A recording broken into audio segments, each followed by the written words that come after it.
boy, oh boy, is it needlessly fancy, and there's a lot of weird movement that isn't actually hard but looks cool, which I think is really like how you train people in Hollywood, man.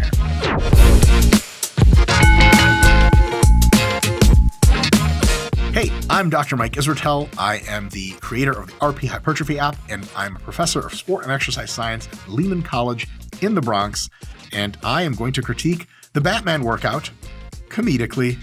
Let's get started. Hi, I'm Magnus Ligback, the founder of the Magnus Method, and I'm going to show you guys. This motherfucker sounds like Greta Thunberg. Look at me in the face when I tell you the earth is dying. My method is called, what's a clever name? Magnus Method. That sounds very Icelandic and very good. Love his velour sweatsuit too. That shit is fire as shit. Let's find out what he knows about training. Leg strength, stability. You know, Batman's carrying around this heavy suit all day on set. So we needed Ben to have the support he needed to carry that suit. Wait, hold up. So the suit is a prop. Now, how heavy could it be? They wanted core stability for an action role? I thought it would just be like, get a big arms and big chest and a big back. Oddly utilitarian workout. Okay, let's get started. So we're going to start with a front squat. That's not Ben Affleck.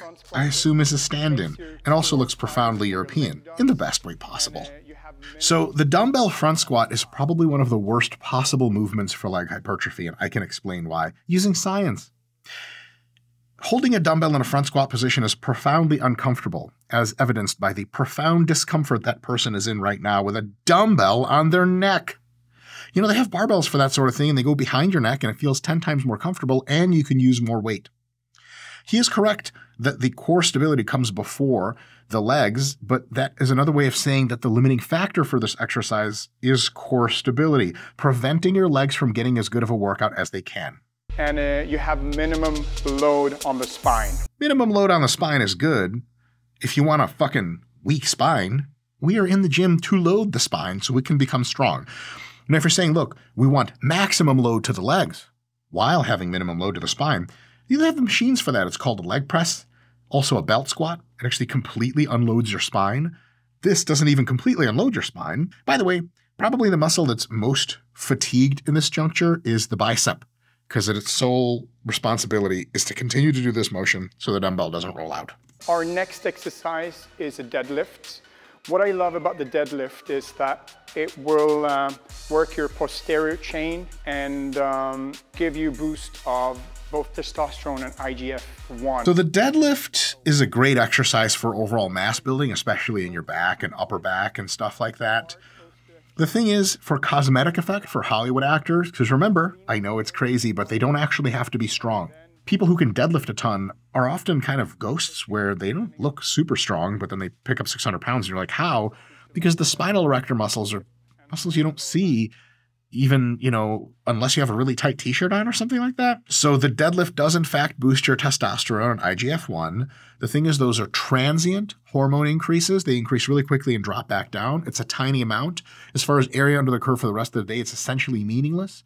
We can corroborate that it is meaningless in at least two ways. One, direct literature on if such spikes of hormones actually correlate with growth from training has come out, and it says that they don't.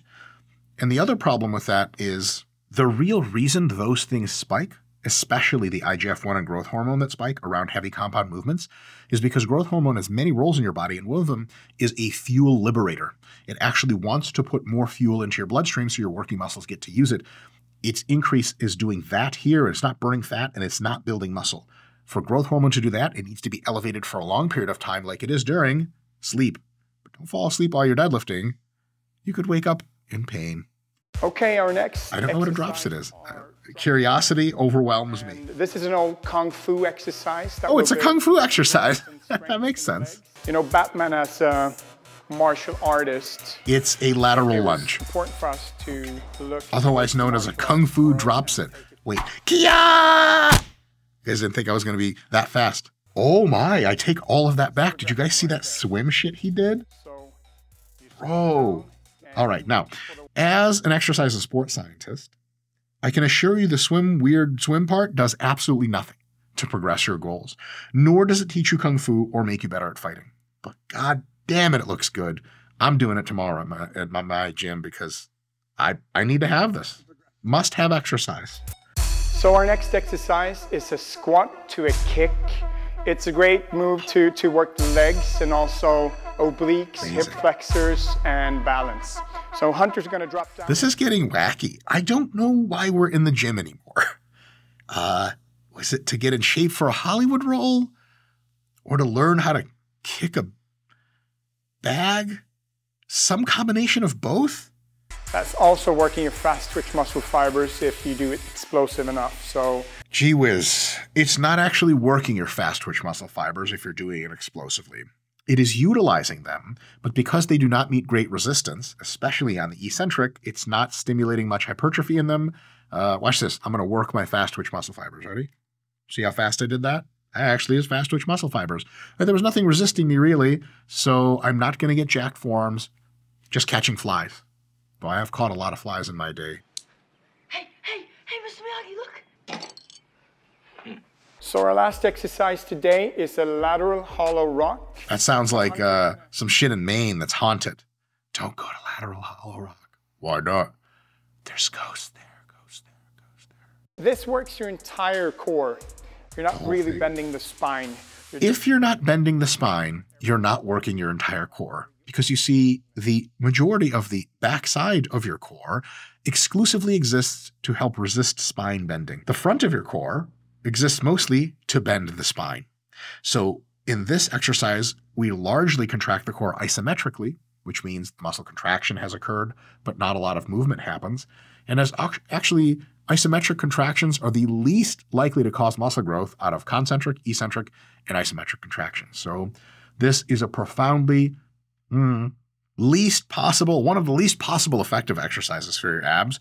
But boy, oh boy, is it needlessly fancy, and there's a lot of weird movement that isn't actually hard but looks cool, which I think is really like how you train people in Hollywood, apparently. So you guys just witnessed a typical day from the Batman program that I did with Ben Affleck on Justice League.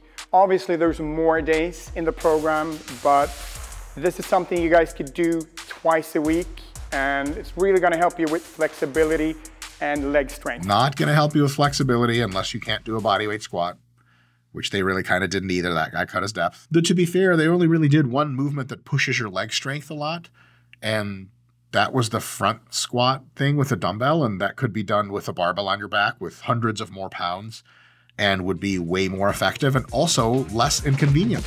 All right, Scott the video guy says I need to rate these workouts and give an overall impression. I would say that on range of motion, it was pretty good. I would say on exercise selection, as far as how stimulative the exercises are, how fatiguing the exercises are, how efficiently the exercise use of time gets us to our goals we should be striving for, and how closely the exercise actually meets, the whole program meets, as far as I can tell, to objectively targeting the goals we want for superhero Hollywood training. I'd give this one a solid 5 out of 10. 5 out of 10. Some things it does really well, and everywhere else it's major, major gaps. All right. I've been Dr. Mike, and I'll see you guys next time.